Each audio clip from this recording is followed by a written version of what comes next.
Sveiki visi. Kaip matėte praeitam video, mano dronas krito užkliuvęs už medžio šakos, krito kažkur tai iš 6-8 metrų aukščio ir susilaužė kojelę.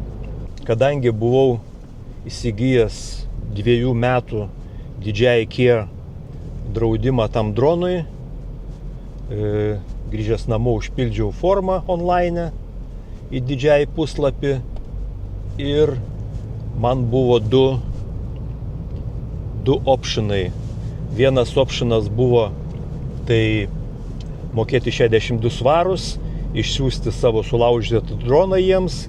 Kai jie gauna tą droną, jie man išsiunčia savo naują replacementą, vadinamą pakaitinį droną visam laikui, ta prasme jau turėsiu jį pastoviai, neaišku naują ar refurbišą, nes kadangi šiandien skambinu iš DJI-aus ar gavau droną, pasakiau taip, gavau, viskas tvarkoj, perklausęs aš sakau, o tai buvo naujas ar refurbišas, ar kaip sakant, kaip čia būtų suremontuotas ar kažkaip taip.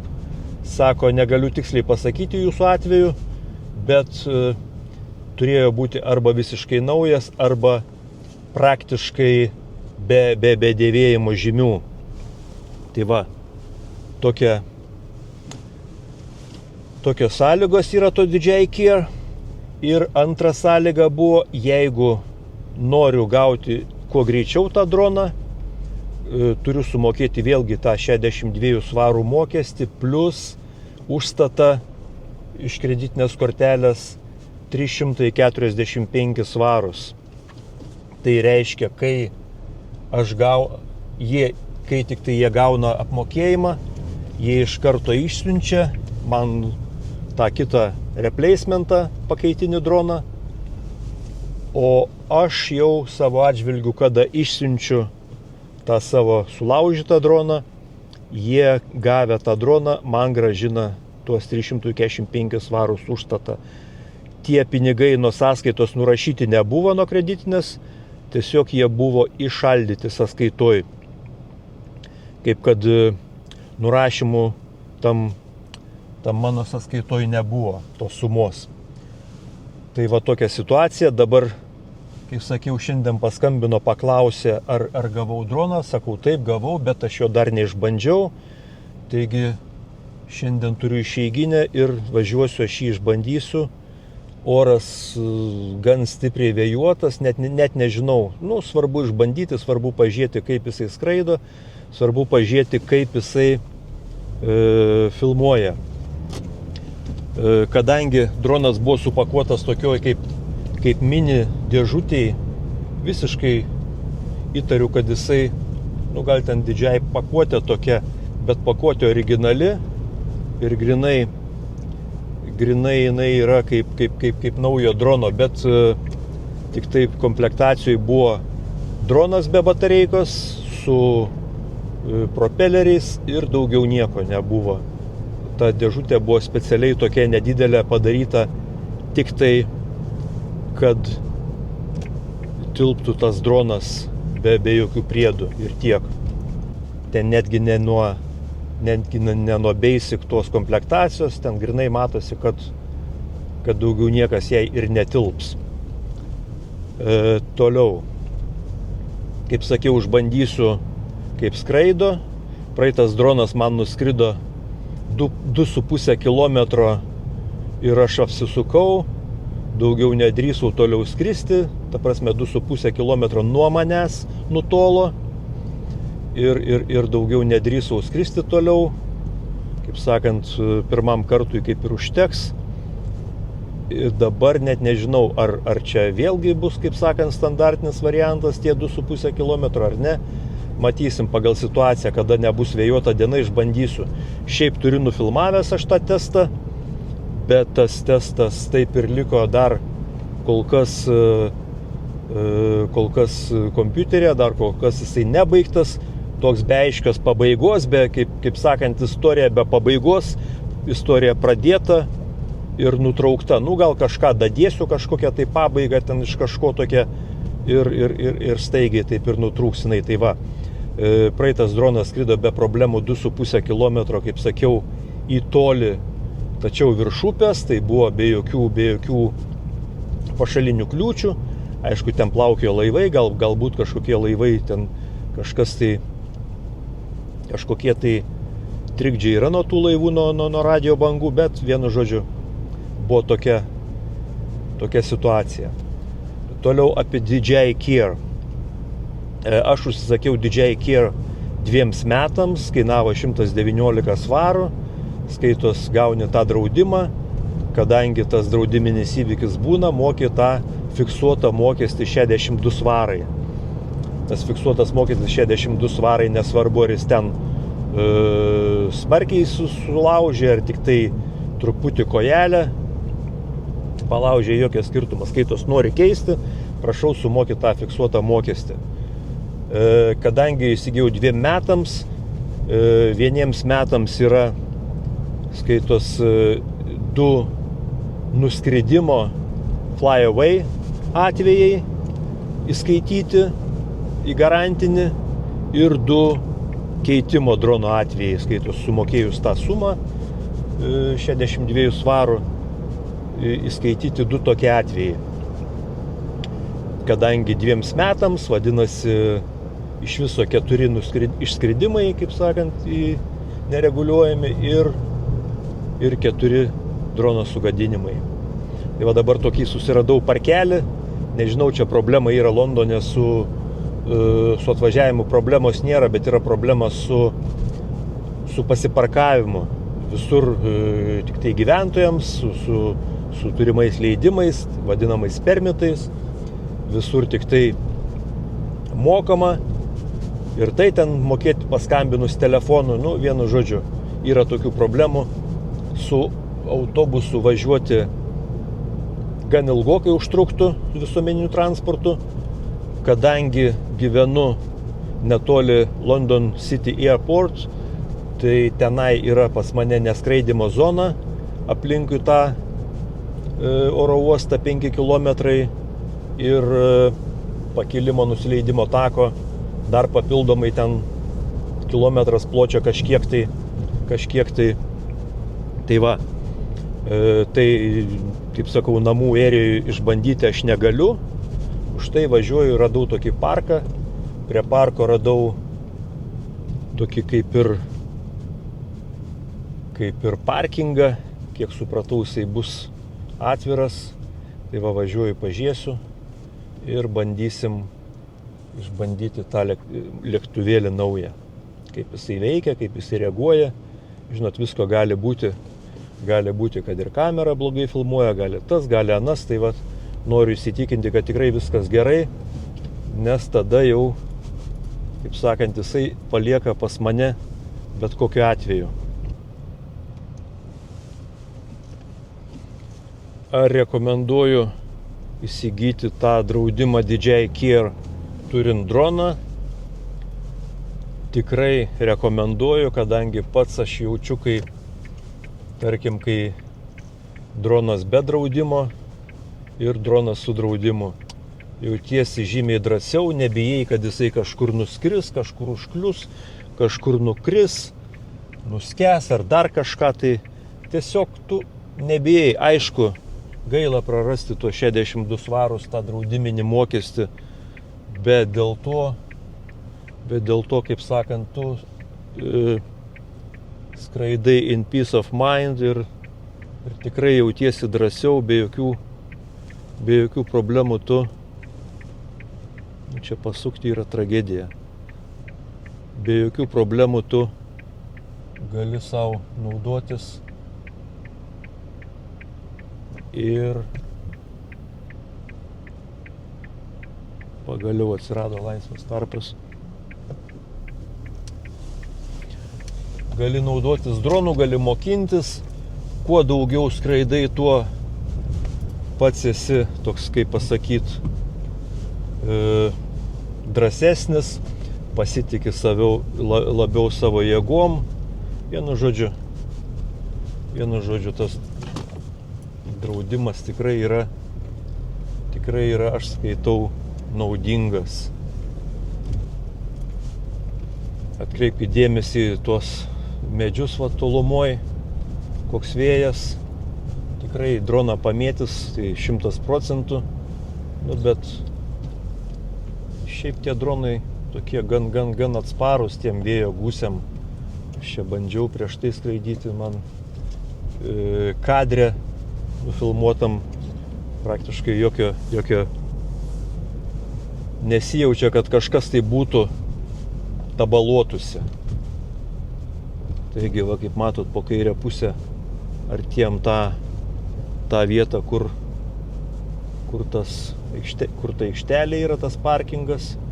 Ir va čia va po kairę pusę buvo stadionai. Tai pažiūrėsim, kaip čia su tais parkingais. Kažkas parašyta. Pažiūrėsim. Yeah, paid for parking. Vis dėlto reikia mokėti. Nuvažiuojam toliau, pažiūrėsim.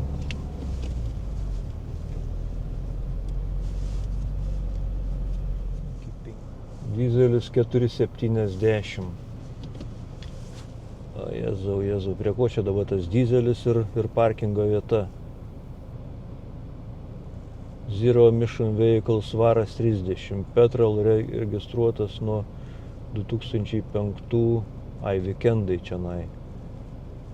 Tai dizelis 4,70. Nu jo, normaliai. Bet aš kortelę su savim neturiu, tai kaip aš sumokėsiu?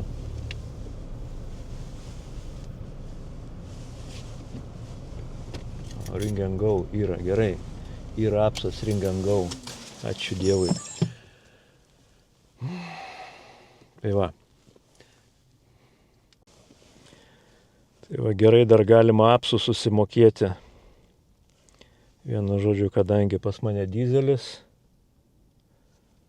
tai teks mokėti su viskuo 5 svarai 15 už 1 valandą. Pala, pažiūrim, jeigu 2 valandas, tada 9,85. Nu, gal užteks 1 valandos. Lupikai. Koks skirtumas, kas stovi. Ar dizelis, ar ne.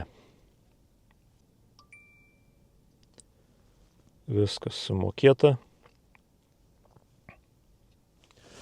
Einam skraidyti.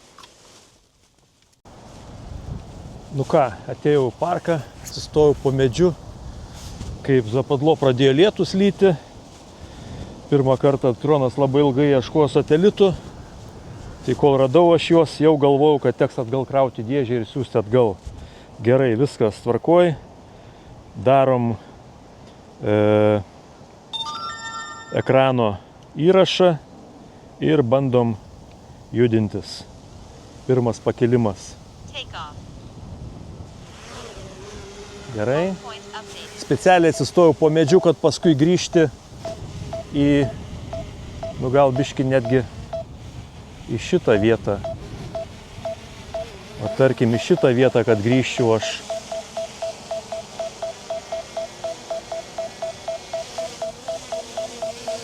Gerai, nuleisiu.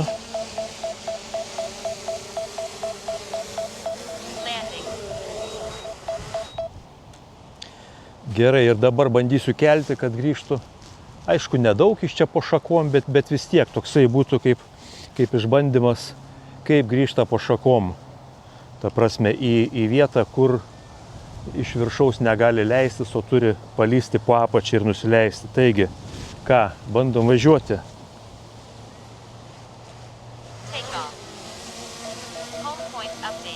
Gerai, home pointas updatintas. Važiuojam atgal.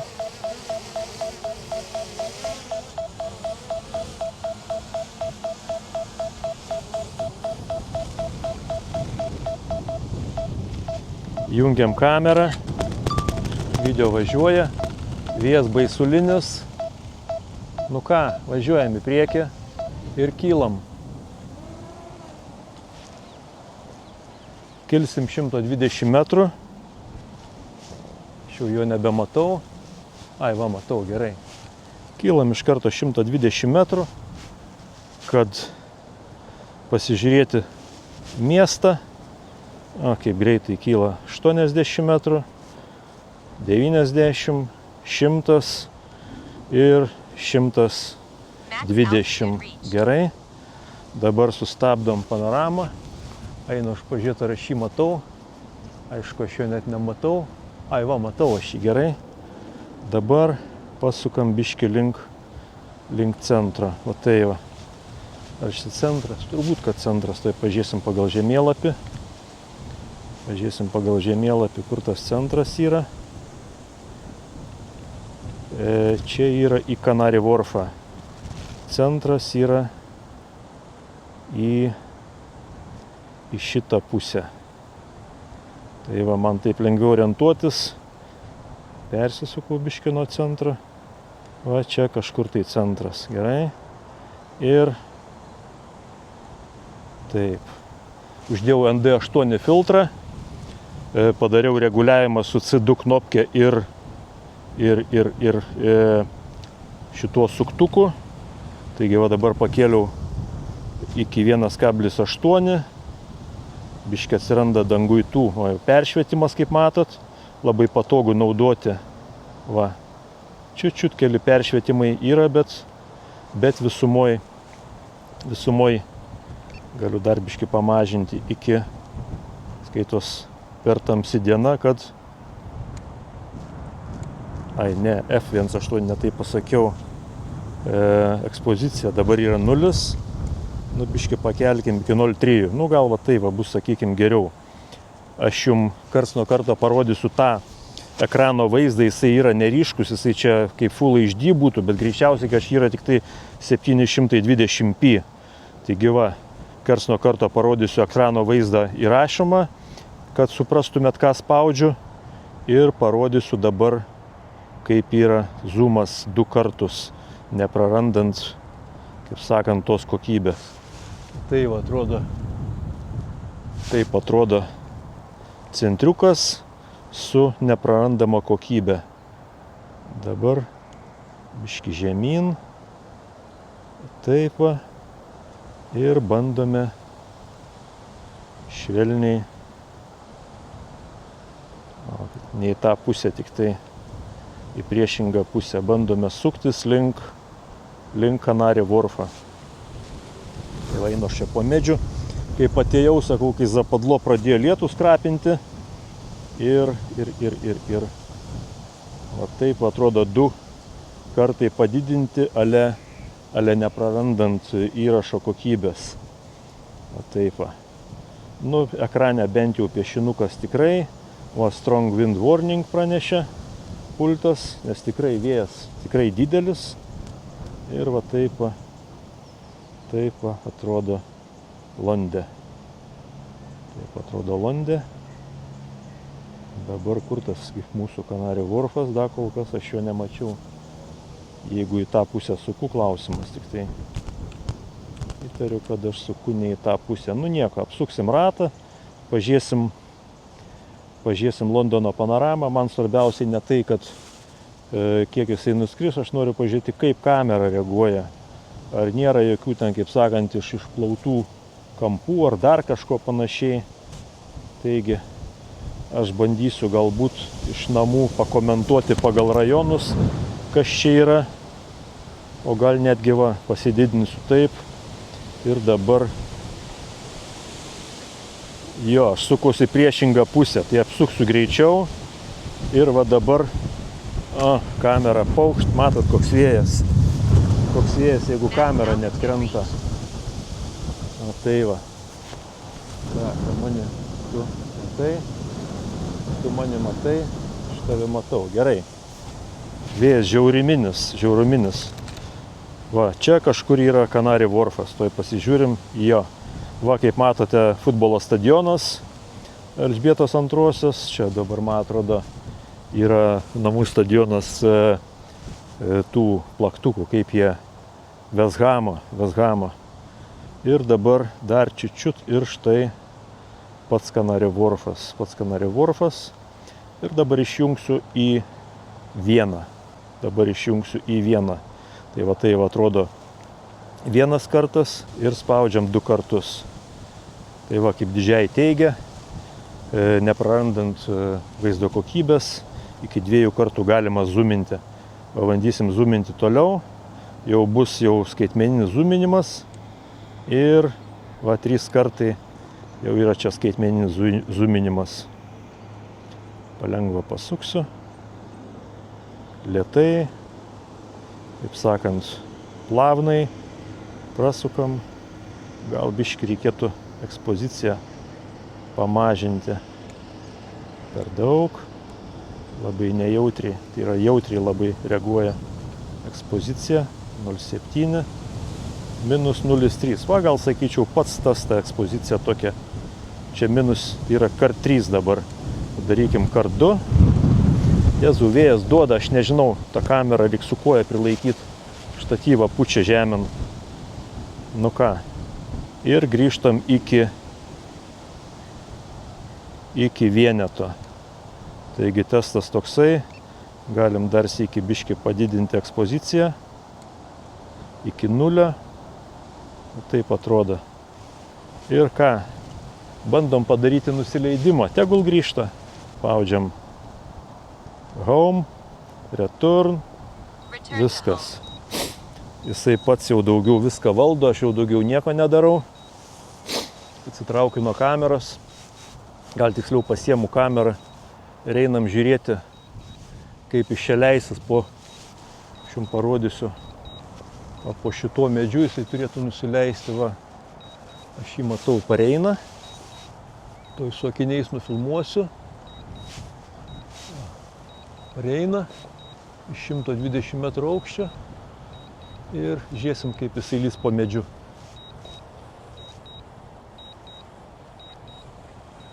Taigis. Jam reikia tenai atsidurti po šakom. Nieko nedarau. Eilinį kartą vaikis drąsiai elgiasi, kaip ir aš.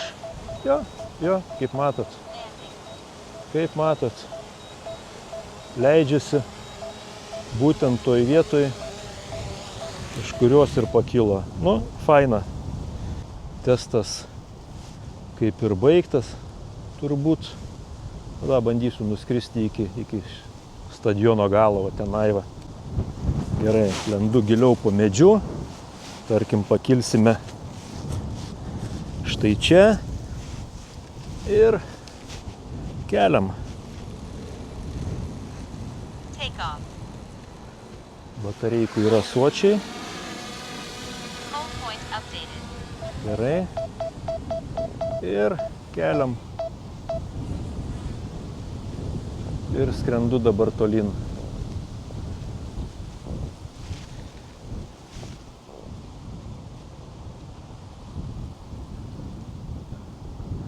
Tiesiog skrendu.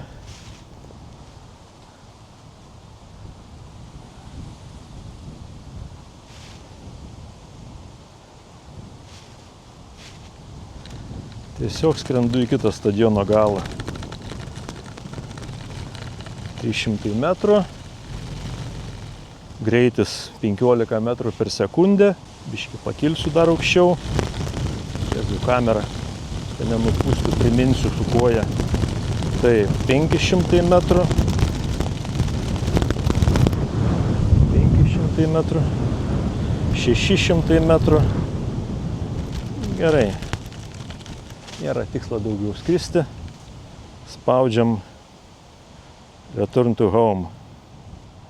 Return to home. 75 metrai pakilęs, 707 metrai. 707 metrai buvo nuskridęs tolyn. Rašo stiprus vėjas. Na ir žiūrėsim, kaip jiems seksis pareiti po šakom vėl. Grįžinėja, va kaip mato, atrodo trajektorija. Kaip sakau, šiandien testas buvo išbandyti pačią kamerą ir pažiūrėti, ar grįžta vis dar namo, ar vis dar nori grįžti namo. Ir po šakom šitom. Ir tiesiog pažiūrėti, ką gavau naują kokį droną gavau naują. Nes senas tikrai geras buvo, be problemų buvo, viskas tvarkoj. Kol kas aš jo nemačiau, kas čia liko, 300. Pareina sunkiau prieš vėją, va. 8-7 metrai per sekundę tik tai pareina. Kol kas aš jo nematau.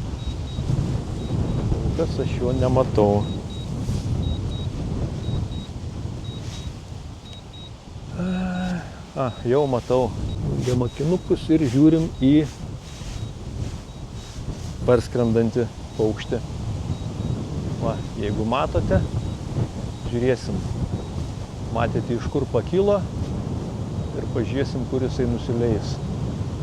Va, po medžiu, tai prasme, virš medžio visiškai neskrenda, o skrenda iki netoli atstumo ir dabar leidžiasi. Žiūrėsim, kaip jiem čia seksis, ką piešia trajektorija. Gerai. Vėjas, koks siaubas. Nu, kalsi į šakas, nekalsi. Taip jau kaip ir norėtum kalti, žiūriu, kaip ir norėtum. Jau labai taip jau norėtum kalti tas šakas. Nu, biški. O, Jėzau.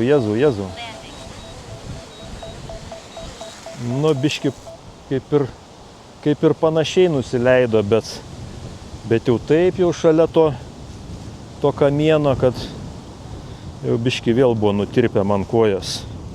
Gerai, kas čia liko? O, tas batareikas liko, bet taigi šiandien testas baigtas, kaip ir užteks. Išgirdot, kaip veikia DJI Care. Kaip sakiau, dronas atėjo, šitas pakaitinis dronas atėjo, senasis dar net nebuvo išsiųstas. Šiandien gavau patvirtinimą, kad jau gautas jisai. Tai pinigai, kaip sakant, atsitirpdė, jeigu galima tai pavadinti. Jeigu pinigai būna įšaldomi, vadinasi, pinigai turbūt būna ir atsitirpdomi. Taigi, šiandien tiek. Parkingui aš įsipaišiau į valandą, drąsiai įsipaišiau. Daugiau nebetęsiu, skraidyti nenoriu, vėjas didelis, noro nėra, tikrai. Tiesiog tai buvo testas, tai buvo tas medis panaudotas testui. Ne vienas medis liko nenukirstas šiam teste, gamta nesužalota. Beje, tikiuosi šiandien garsas geras. Kaip matot, 2 mikrofonai, vienas įrašinėja į pultą, antras įrašinėja